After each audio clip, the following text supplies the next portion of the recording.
Y pues ya dieron algo de la introducción del mensaje de hoy. Nuestro mensaje de hoy se titula "Es el deber del cristiano retener lo bueno que tiene". Y nuestro mensaje de hoy se basa en la carta a la iglesia de Filadelfia. El mensaje a Filadelfia es particular porque se acuerda que le platiqué que solamente 2 iglesias de las 7 reciben un mensaje sin reprensión. Una es Esmirna, que también me tocó a mí, y la de Filadelfia, que es la que vamos a ver a ver hoy. Y vamos a ver cómo empieza este mensaje. Ahí en Apocalipsis capítulo 3, versículo 7, dice el Señor: escribe al ángel de la iglesia en Filadelfia, esto dice el santo, el verdadero, el que tiene la llave de David, el que abre y ninguno cierra, y cierra y ninguno abre. Una vez más aquí vamos a encontrar al Señor utilizando títulos que había usado en el Antiguo Testamento. Y tiene una razón de ser, como lo hemos platicado y comentado en los mensajes anteriores. El Señor nos está diciendo que Él es el Dios de Israel. Y es algo que nosotros debemos de tomar mucho en cuenta. ¿Por qué? Porque como nos ha llamado el Señor a nosotros, nos ha dicho que somos su pueblo. Y el pueblo de Dios anteriormente era Israel.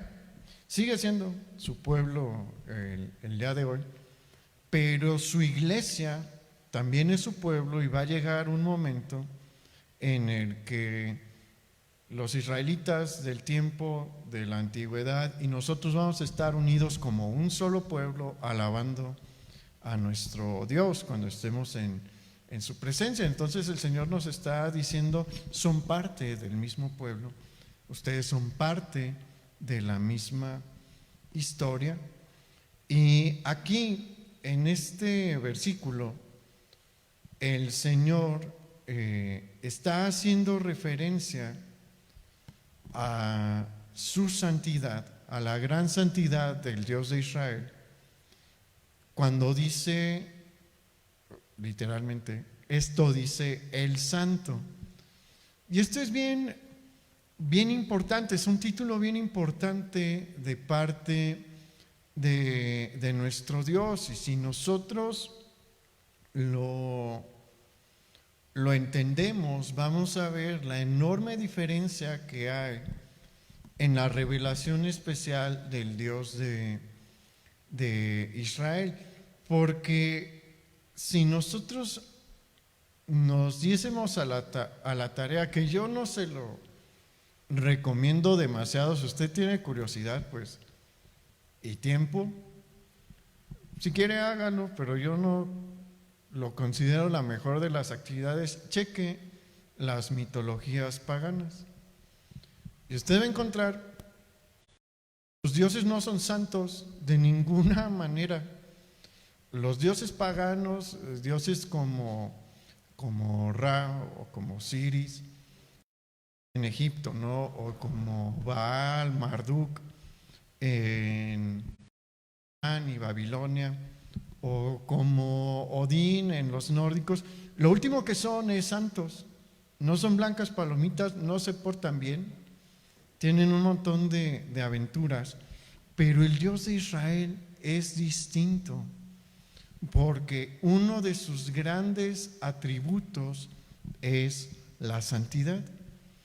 Y el Señor claramente habló sobre su santidad en Isaías 40, versículo 25, y en Habacuc, capítulo 3, versículos del 2 al 3. Y es importante que nosotros tengamos en cuenta este atributo de Dios, porque nos ayuda a entender un montón de cosas dentro de la vida cristiana. Porque el Señor claramente señaló y nos dijo, tanto en el Antiguo Testamento como en el Nuevo Testamento, sed santos porque yo soy santo. Él espera de su pueblo que imitemos su conducta. Y eso debe de llevar a diferenciarnos de cualquier otra nación y de cualquier otra religión. ¿Por qué? Porque nuestra vida debe de ser una vida limpia, una vida sana moralmente, y eso indirectamente nos va a llevar también a una vida sana físicamente. Si le hiciéramos caso a lo que dice el Señor sobre el cuidado de nuestro cuerpo, tendríamos menos problemas de salud. ¿Sabe que los judíos siempre han sido bien limpios? Siempre han sido bien limpios. En la Edad Media se desató la peste bubónica y fue una peste terrible. Esto es como una fiesta infantil, lo del coronavirus, en comparación a lo que fue la peste bubónica. Hubo ciudades en Europa en esta peste que desaparecieron, y hubo grandes ciudades en las que 1/3 o más de 1/3 de la población murió en cuestión de meses y semanas. A los judíos no les daba. ¿Por qué? Porque, bueno, ya mucho tiempo después, los de la Edad Media nunca supieron por qué era la peste, ¿no?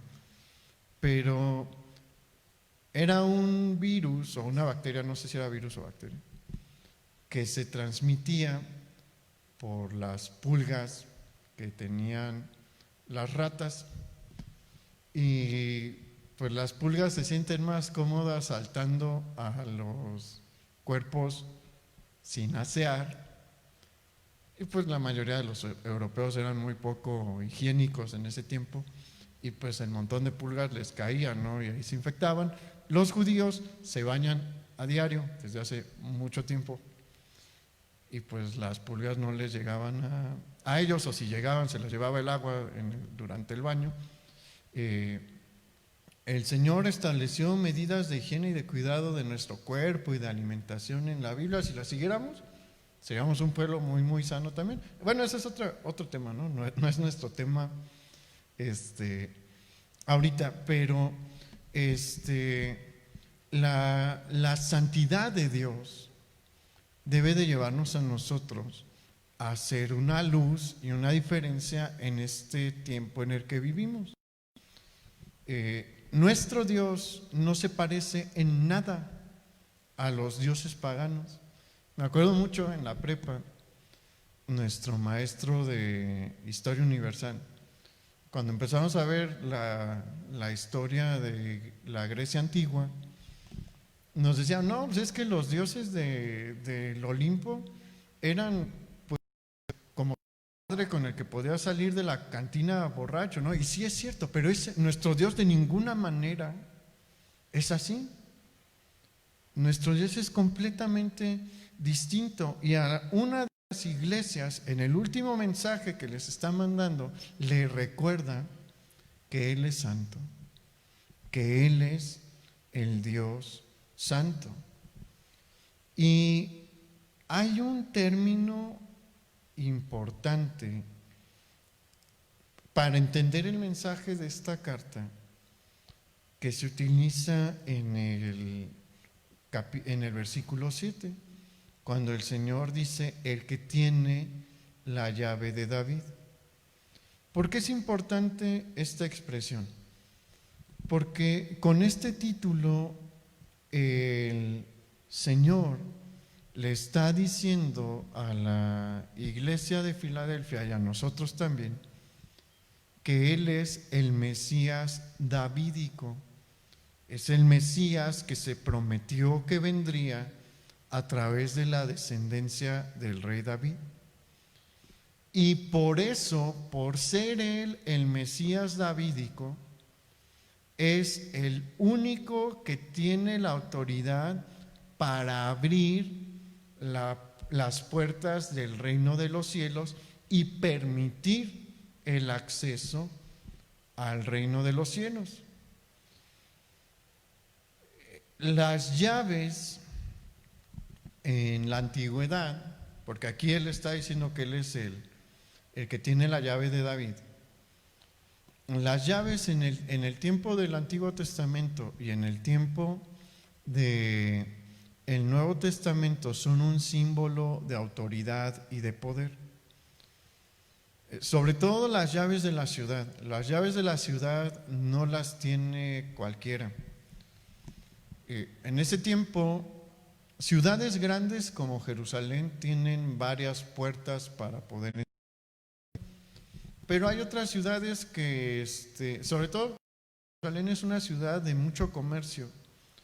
Entonces varios caminos se juntan para acceder a Jerusalén, entonces por eso hay varias puertas. Pero hay otras ciudades grandes también que nada más tienen una puerta. Y la puerta se abre y se cierra por instrucciones del gobernante únicamente. El gobernante es el que dice: a tal hora se abre la puerta y a tal hora se cierra la puerta. Aunque venga una amenaza, si el rey, si el gobernante no da la instrucción de cerrar la puerta no se cierra. Únicamente el rey, únicamente el gobernante de la ciudad puede abrir y cerrar las puertas. Y cuando el Señor les dice a los de la iglesia de Filadelfia: yo soy el que tiene la llave de David, les está diciendo dos cosas. Él les está diciendo, en primer lugar, que únicamente a través de Él se puede tener acceso al reino de Dios. En los tiempos del Antiguo Testamento y en el tiempo en el que se escribe el Nuevo Testamento, nadie entra a la ciudad sin el consentimiento del rey o sin el consentimiento del gobernante. Había pues mercaderes que venían de otras regiones y pues vienen en caravanas, ¿no? Y se ven desde lejos las caravanas y le avisan al rey, ¿no? El vigilante, en el momento en el que ve una caravana de comerciantes, manda un mensajero al rey y le dice: ¿sabes qué? Vienen unos comerciantes, ¿los vas a dejar entrar o no? Generalmente llega la caravana que el rey dé la respuesta. Porque acuérdense que en ese tiempo no hay celular, no hay teléfono, ni nada así, todo es muy personal, ¿no? Cuando llega la caravana, o se cierran las puertas o se ponen los guardias ahí enfrente y le dicen: ¿sabes qué? No puedes pasar hasta que el rey dé una respuesta, ¿no? Ya le dijimos, o a veces ahí hacen un interrogatorio y le dicen al rey, ¿no? Pero el rey es el que da el acceso para que los comerciantes o un grupo de personas entren. Entonces Jesús ahí está diciendo: solamente a través de mí pueden acercarse al Padre, solamente a través de mí pueden entrar al reino de los cielos. Soy el único mediador, soy el único que garantiza el acceso, nadie más, nadie más. Esto es importante porque, mire, es una de las evidencias de que al único que debemos de acudir es a Jesús. Nosotros en este país pues tenemos pues el país tiene una cultura católica, ¿no? Y en el catolicismo se enseña que puedes acercarte a María o a el montón de santos que tienen, pero ellos no son el gobernante, ellos no son el Mesías davídico, ellos no tienen la llave. El Señor aquí nos está diciendo, yo soy el que tiene la llave, entonces me tienen que pedir permiso. ¿A quién? A Él, a Jesús. Él es el único acceso que tenemos al Padre. Y en el Evangelio de Juan, el Señor Jesús claramente lo dijo, ¿no? Yo soy el camino, la verdad y la vida. Nadie viene al Padre si no es por mí. Y aquí se lo está recordando a la iglesia. Es un mensaje muy importante para la iglesia.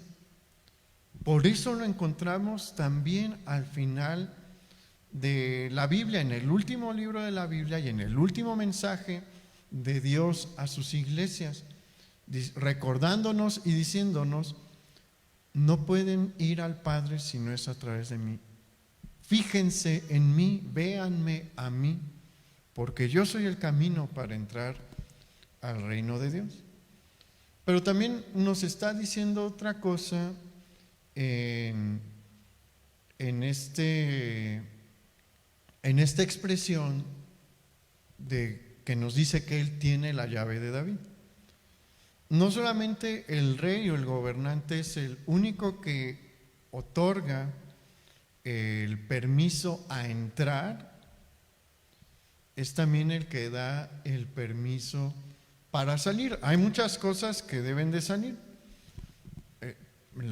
Algunas ciudades también eran bastante prósperas y se dedicaban a la producción de determinados objetos o determinados productos, ¿no? Había ciudades famosas por la producción de seda o de ciertos materiales. Era famosa por su producción de con Lidia. El domingo mi papá explicaba que ahí se producía una lana muy especial porque se teñía y había también producción de oro, bueno, explotación de minas de oro.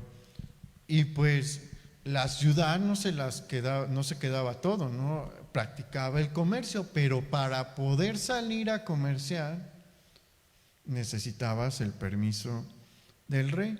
Y para que el ejército saliera, también se requería el permiso del rey. A los generales y a los soldados no les estaba autorizado salir nada más porque sí, ¿no? Necesitaban la orden y la instrucción del rey. Y el Señor está diciendo también, dándonos a entender con esa expresión, que las bendiciones del reino de Dios, las bendiciones que salen del reino de Dios, salen por su instrucción. Por eso es a Él al que le debemos de orar, porque Él da el permiso, nadie más lo autoriza. En el reino de los cielos existe un solo rey y Él es el que se encarga de todo.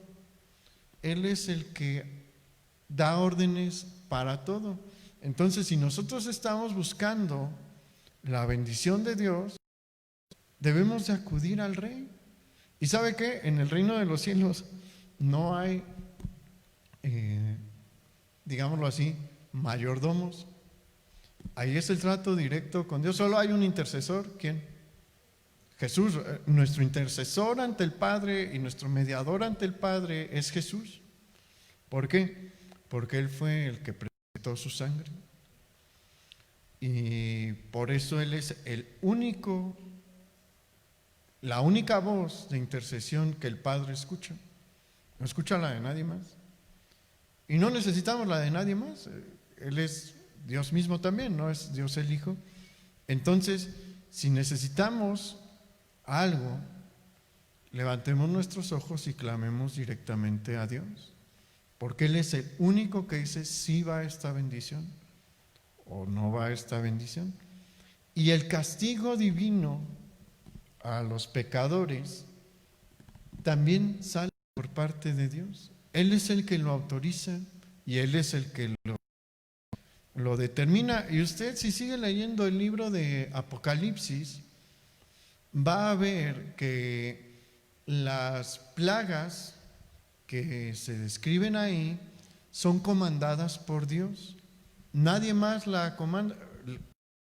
Ciertos ángeles tocar las trompetas o derramar las copas, pero la instrucción es de Dios. Él es el rey, es algo que debemos de entender.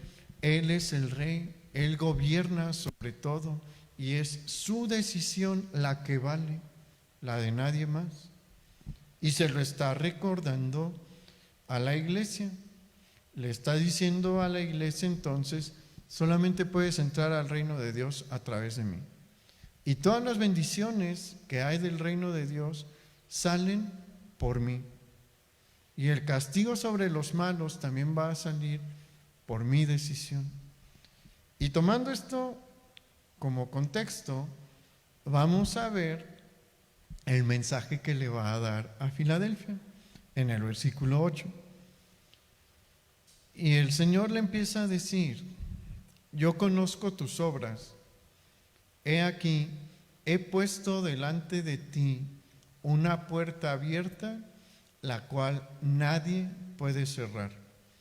Porque aunque tienes poca fuerza, has guardado mi palabra y no has negado mi nombre. Y en este pasaje, el Señor, con la autoridad que tiene como dueño de las llaves del reino de los cielos, le dice a esta iglesia que ha puesto delante de ella una puerta abierta que nadie puede cerrar, ni siquiera Satanás. Hay cristianos que le tienen miedo a Satanás. Y tampoco digo que debemos de subestimar lo que él puede hacer. Es una mente maligna, terrible, y está procurando nuestro mal, sí, pero no debemos de tener miedo de él, porque no puede hacer algo que no le haya sido autorizado por parte de Dios. Y él no puede hacer nada, absolutamente nada, que vaya en contra de la voluntad de Dios. Y el Señor le está diciendo: sabes, Filadelfia, te abrí esta puerta, y aunque el mayor opositor a mi voluntad que hay, que es Satanás, mi enemigo más grande que es Satanás, la quisiera cerrar, no puede, porque no puede ir en contra de lo que yo digo. Y yo dije que esta puerta está abierta delante de ti y él no la puede cerrar. Y esto que el Señor le dice a Filadelfia significa que Él ha puesto delante de esta iglesia y de nosotros también su perdón y su salvación, de manera que nadie nos lo puede quitar. Y mire, esa es una gran bendición, ¿no? Porque el enemigo ya no le puede quitar su salvación. Esto no debe de abrir la puerta, no debemos de abrir nuestra puerta al libertinaje, porque recuerde que el Hijo de Dios se comporta como su Padre desea, Y aquellos que están en rebelión, si de verdad son hijos, el Señor le va a mandar una corrección, y mire, las correcciones de Dios duelen. Entonces yo no se lo recomiendo. Y aquel que se dice ser hijo de Dios y no recibe una corrección y se sigue portando mal y mal y mal y mal y mal, pues muy probablemente no es hijo de Dios, ¿no? Y por eso no ha llegado la corrección, pero sí es una bendición saber que la salvación que Él nos ha dado no la podemos perder, no nos la pueden quitar. ¿Por qué? Porque Él dijo que esa puerta no se iba a cerrar más. La puerta de su salvación y de su perdón está abierta permanentemente para nosotros. Entonces, si usted tenía temor de perder su salvación, no tenga miedo, no la puede perder. Hay gente que pierde todo, ¿no? Y pierden las llaves del carro, de la casa. No se acuerdan dónde dejaron las cosas, la ropa que iban a planchar y así. Bueno, esa gente debe de relajarse también, porque aunque pierda las llaves no va a perder la salvación. Mire, el Señor tomó esta decisión de abrirle esta puerta, dejar la puerta de la salvación permanentemente abierta para los miembros de Filadelfia por una causa. No es casual que el Señor les haya dicho esto. El Señor les está diciendo: la puerta de mi perdón y de mi salvación está abierta permanentemente en esta iglesia, porque ustedes han sido fieles en guardar mi palabra y en no negarme. Y mire, la cosa es que el Señor sabía que la iglesia de Filadelfia había pasado por tiempos difíciles, y aparte, como vemos en este versículo 8, Filadelfia, la gente de Filadelfia se veía a sí misma como una iglesia pequeña.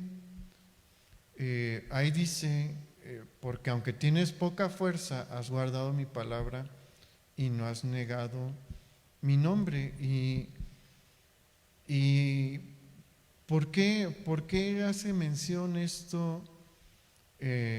esto el Señor? ¿Por qué menciona que ellos se ven a sí mismos como que tienen poca fuerza? En primer lugar, porque Él nos quiere mostrar que Él está al pendiente de lo que sentimos y de lo que pensamos. Y sabe bien lo que pensamos. La mayoría de la gente no sabe lo que pasa por nuestra cabeza, ¿no? Pero el Señor sí. Y nos lo está dejando ver aquí. Porque yo le aseguro que el pastor de Filadelfia no gritaba en el púlpito diciéndole: somos una iglesia pequeñita y pónganse todos a llorar. No. Pero probablemente era algo que sentía el pastor. ¿Y por qué podía sentir esto el pastor y los miembros de la iglesia de Filadelfia? Porque Filadelfia no era y nunca fue uno de los grandes centros del cristianismo. ¿A qué me refiero con esto? Bueno, hubo ciudades donde hubo iglesias muy importantes. La primera iglesia que se fundó, permítanme tantito.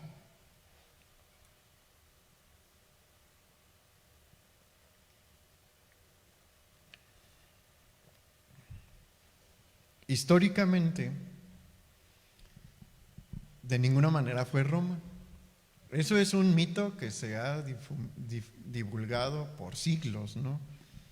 Pero eso está lejísimos de la realidad histórica. La primer iglesia que se fundó fue la iglesia de Jerusalén. Y Jerusalén fue un centro del cristianismo importantísimo. ¿Por qué? Porque en Jerusalén estuvieron en un inicio los pilares de la iglesia. El fundamento es Jesús, Pero después hubo apóstoles que fueron más, pues que Dios usó de una manera más intensa, ¿no? Dentro de su obra. Pedro estuvo por años en Jerusalén. Juan estuvo por años en Jerusalén. Jacobo, que fue considerado otro de los grandes pilares al inicio de la iglesia, estaba en Jerusalén. Y después con la destrucción de Jerusalén, pues eso cambió, ¿no? Pero en el inicio de la iglesia, Jerusalén era uno de los grandes núcleos. Otro lugar importante es Antioquía. Antioquía era la base misionera en el tiempo de la iglesia. Muchos viajes misioneros de Pablo iniciaron ahí o terminaron allí. Fue el primer lugar en donde se nos empezó a llamar cristianos. Fue en Antioquía donde se nos empezó a llamar así. Otro lugar importante, como mencionó mi papá en nuestro primer mensaje de esta serie, era Éfeso. Filadelfia no era ni Jerusalén, ni Antioquía, ni Éfeso. Y aparte, pues Filadelfia tampoco contaba con un pastor, por decirlo así, de renombre. Juan era el encargado de la iglesia, ¿no? Pero Juan no estaba en la iglesia de Filadelfia. Pero por otro lado, dentro de las mismas iglesias del Apocalipsis, de las 7 iglesias del Apocalipsis, pues había unas que tenían, pues, como carta de presentación a los líderes que habían estado ahí, pues uno se quedaba, ¿no? Por ejemplo, Éfeso. En Éfeso estuvo predicando Pablo, y Pablo dirigió la obra de Éfeso por un rato. Después, Timoteo se quedó encargado de la iglesia de Éfeso, y una muy buena parte del ministerio de Timoteo fue en Éfeso. Acuérdese que Timoteo es el discípulo más cercano que tuvo Pablo, él y Lucas. Pero obviamente Timoteo siempre estuvo dirigido por Pablo para ser pastor. Entonces Éfeso se queda con Timoteo como su pastor, y Timoteo va a ser martirizado en Éfeso. Y cuando muere Timoteo, en algún punto, algunos años después, el apóstol Juan se queda encargado de la iglesia de Éfeso, y pues tenía un liderazgo impresionante, ¿no? Había una historia de liderazgo impresionante. La iglesia de Éfeso. Esmirna, la iglesia de Esmirna, también mencionada aquí en las 7 iglesias, pues tuvo como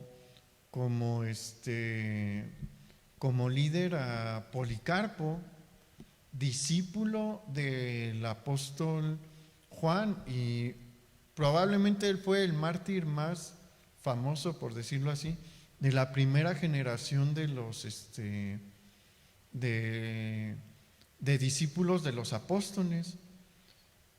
Y Filadelfia no sabemos gran cosa de los pastores que estuvieron en Filadelfia. Lo que sí sabemos es que no fue ni Pablo, ni Timoteo, ni Juan, ni Policarpo.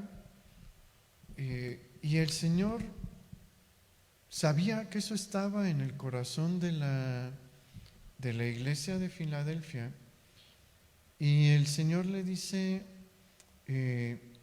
¿sabes qué? Ciertamente, pues sí, Pablo no estuvo allí contigo, Policarpo no estuvo allí contigo, pero tú tienes un lugar especial en mi corazón, y he determinado darte esta bendición y darte mi bien porque has guardado la fe. Y esto nos da una enorme lección, porque mire, nosotros también tendemos a valorar una obra por su tamaño. Es la verdad, es la verdad. La mayoría de los creyentes decimos, ay, si esta iglesia tiene un montón de miembros es porque está muy bien. O el edificio nos hace juzgar también a la iglesia, o la cantidad de seguidores que tiene un pastor en la red social que usted quiera. Mucha gente juzga el valor de un ministerio en base a esto, pero el Señor nos está diciendo que no es así, que ante sus ojos un ministerio es exitoso porque los que están allí guardan la fe. No importa si tienen 1000 personas, no importa si tienen una enorme iglesia, no importa, pues nosotros no tenemos un escenario y jamás vamos a tener un escenario porque no se trata de eso. No importa el escenario, no importa las luces y el equipo que tengan de sonido, lo que importa es que el pastor que esté allí y las ovejas que le han sido encargadas guarden la fe. Y eso es lo que para Dios vale. Porque miren, todas las demás ciudades, Pérgamo, Teatira, Sardis, Laodicea, Éfeso, eran iglesias grandes y estaban en ciudades importantes. Como vimos el domingo, Sardis tenía una riqueza impresionante. Pérgamo también tenía una posición particular, y bueno, allí las leyendas decían que allí que ahí se descubrió el papel, ¿no? Era una leyenda local de ahí. Cada una de estas iglesias tenía algo de qué de estas ciudades tenía algo de qué jactarse. Filadelfia, ¿no? Pero el Señor les está diciendo, no me importa el tamaño de las otras iglesias, no me importa la ciudad en la que están, me importa que ustedes sí guardan mi fe. Y por eso les da un regalo. Yo creo que fue algo muy especial, que en la carta que ellos recibieron no tenía ningún mensaje de castigo, sino un mensaje de ánimo, un mensaje en el que el Señor les reconocía. Imagínense lo que es eso. El Señor les reconocía el trabajo que habían hecho esforzándose por mantener la fe. ¿Sabe que son bien poquitos ese tipo de mensajes en la Escritura? Y que Dios se los da únicamente a personas, y en este caso a iglesias muy especiales. Ahorita me viene a la mente el de Daniel, cuando tiene una de sus visiones angelicales. El ángel que está hablando con él le dice: tú eres muy querido en el cielo. Y lo que le estaba diciendo a Filadelfia es lo mismo. ¿Sabes qué? Tú eres muy querida en el cielo, aunque tú te ves como chiquita, aunque tú te ves como que no tienes la misma fuerza que Éfeso, ni la misma relevancia que Éfeso, tú eres conocida en el cielo y tú eres querida en el cielo. Y esa es una gran bendición. Eso es algo que a mí en lo personal me gustaría mucho, que un día me dijera el Señor: aquí te queremos mucho. Yo sé que nos quiere, ¿no? Pero como le dieron el mensaje a Daniel, yo le aseguro que Daniel nunca lo olvidó, y le aseguro que Filadelfia no lo olvidó. Y el Señor continúa hablándole palabras de aliento a Filadelfia. Vamos al versículo 9, por favor, ahí en el capítulo 3. Le dice: he aquí, yo entrego de la sinagoga de Satanás a los que se dicen ser judíos y no lo son, sino que mienten. He aquí, yo haré que vengan y se postren a tus pies y reconozcan que yo te he amado. Por cuanto has guardado la palabra de mi paciencia, yo también te guardaré de la hora de la prueba que ha de venir sobre el mundo entero, para probar a los que moran sobre la tierra. Mire, en estos versículos el Señor también le da a conocer a la iglesia de Filadelfia que Él está al pendiente de sus problemas y que Él conocía sus problemas y dificultades.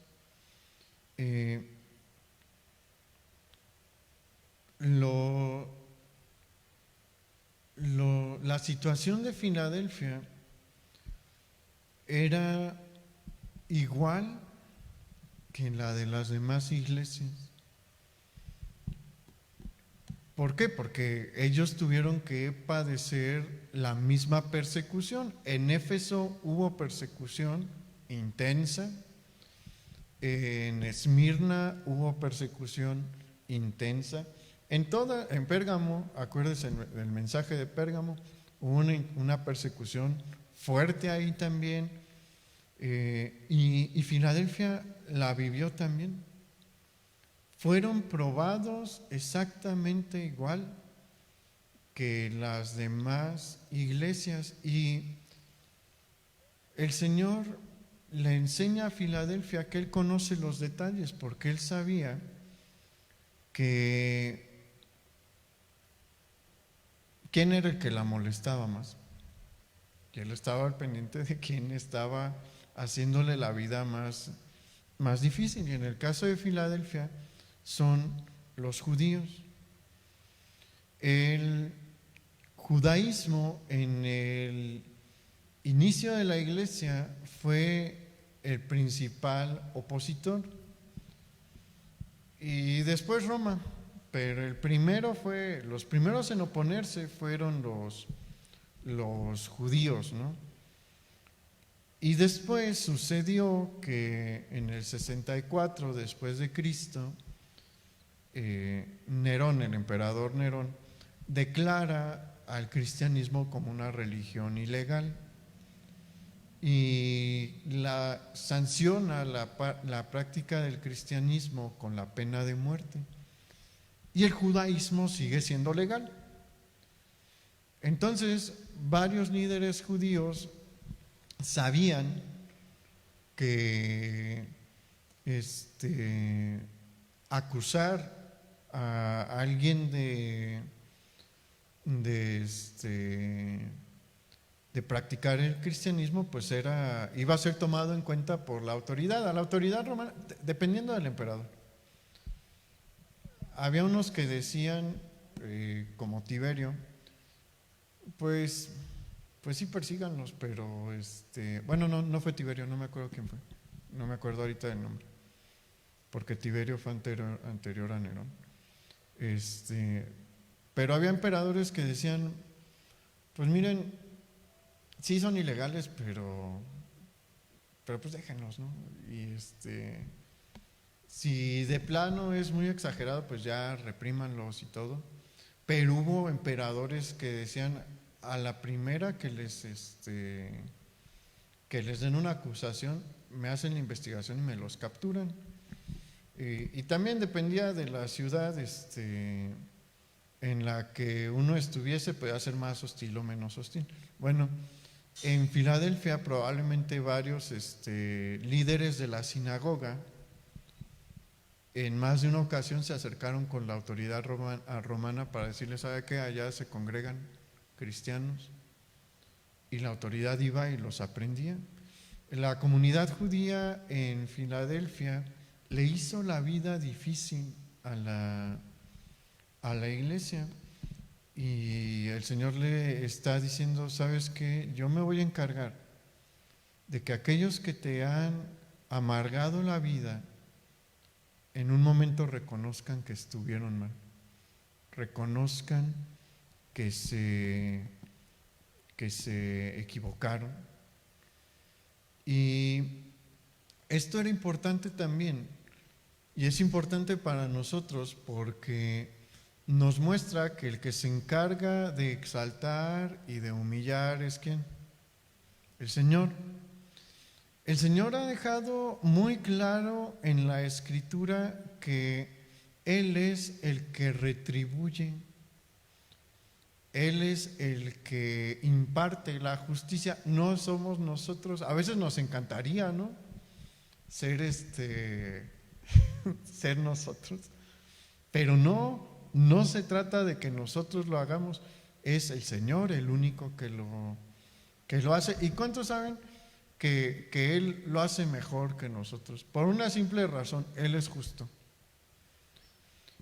Nosotros no lo somos, porque si la persona nos cae bien, ¿qué tendemos a hacer?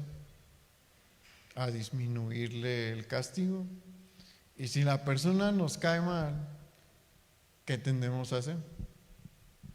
A aumentarlo, ¿no? A exagerarlo. El Señor no. El Señor da una retribución justa de acuerdo a lo que se merecen. Y aquí pues se merecía la humillación, y el Señor le estaba diciendo a los de Filadelfia: yo me voy a encargar de que ellos se humillen. Yo me voy a encargar de que ellos reconozcan. Nunca le dice a Filadelfia: ve tú a humillarlos. Dice: yo voy a hacer que ellos vayan y doblen la rodilla. Y Filadelfia también sabía lo que era el desprecio. Mira, nosotros como cristianos hemos cambiado un montón, porque, bueno, en este tiempo en el que vivimos, ya entendemos que Israel sigue siendo el pueblo de Dios y que nosotros debemos de procurar su bendición. Y los cristianos, los judíos también lo entienden. Hace poquito, el año pasado, Benjamin Netanyahu, el primer ministro de Israel, dijo: nosotros sabemos que los cristianos evangélicos son nuestro mejor aliado y estamos agradecidos con los cristianos evangélicos. Y se hizo una encuesta a la población judía en general, y les preguntaban qué piensan de los cristianos evangélicos, y todos decían: sabemos que nos ayudan, sabemos que están de nuestro lado, y eso está bien. Acuérdese que hay que bendecir a Israel y procurar su bien. Pero en este tiempo los judíos tendían a despreciar mucho a los cristianos, y los cristianos judaizantes también, y hasta la fecha. No se tope con un cristiano judaizante, porque son una cosa bien especial. De verdad nos ven como menos. Y el Señor les está diciendo a Filadelfia, que había sufrido el desprecio de los judaizantes y de la comunidad judía, que Él les iba a mostrar su error. En un momento Él iba a mostrar su error. Probablemente en cuanto a los judíos se estaba refiriendo al momento en los últimos tiempos, donde Israel va a volver sus ojos a Jesús, el Mesías. Pero el Señor le está diciendo: yo soy el que se va a encargar de esto, descansa en mí, yo soy el que se va a encargar de esto.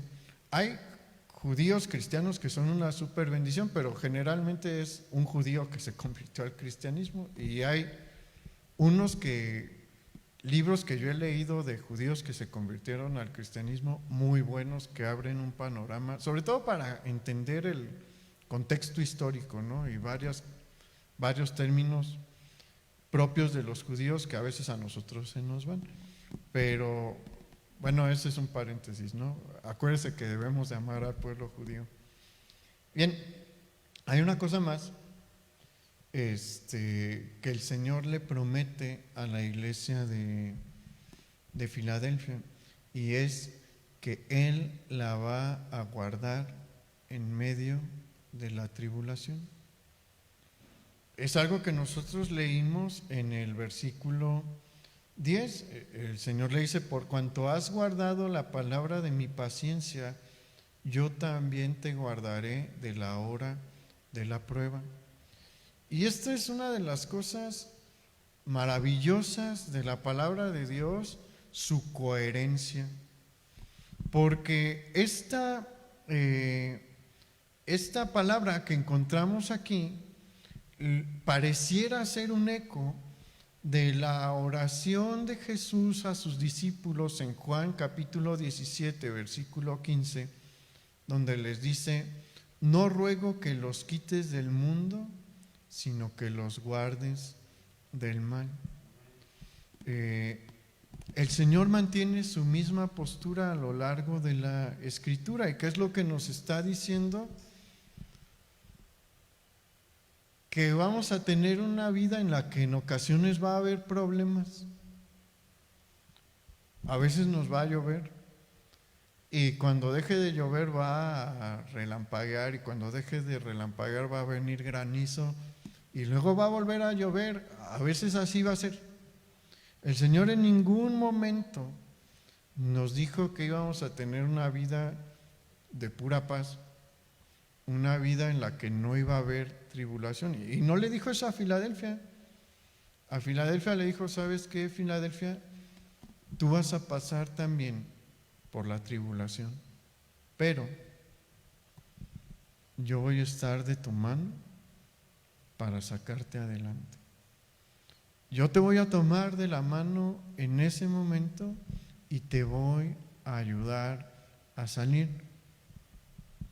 Y esa es una palabra preciosa para nosotros, porque pues sí debemos de tener presente eso. En ocasiones se van a poner difíciles las cosas, pero Dios está allí. Dios está ahí con nosotros para darnos fuerza y para salir adelante. Y eso marca un mundo de diferencia. Es una completa diferencia pasar por un momento amargo de la mano de Dios a uno solo. Perder a un ser querido estando solo, o hacerlo de la mano de Dios. No hay comparación en cómo se vive. Y el Señor nos está diciendo hoy: si estás pasando aún por un tiempo difícil o siguen llegando las cosas, yo estoy contigo y yo te estoy llevando de la mano. Y el Señor cierra su mensaje diciendo: he aquí, yo vengo pronto, retén lo que tienes para que ninguno tome tu corona.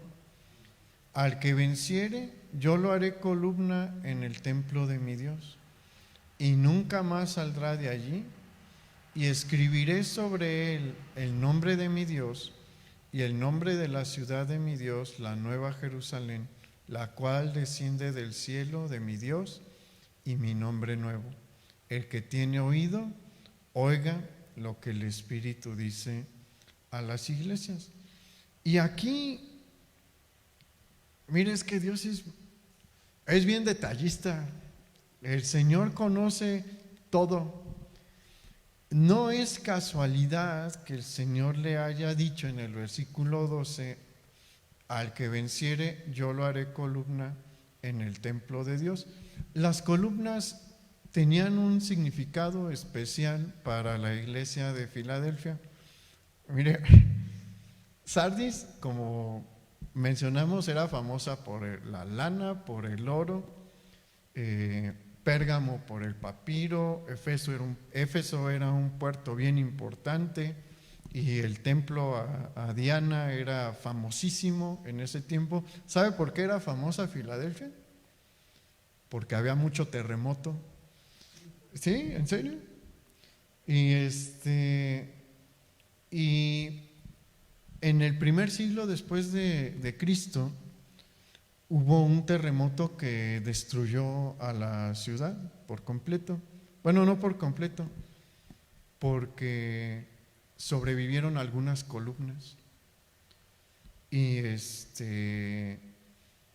Y pues para la población de Filadelfia, la ciudad en general, esas columnas eran valiosas porque pues decían, es que estas columnas resisten los temblores fuertes, los terremotos fuertes, entonces son aptas para reedificar en ellas, son fuertes.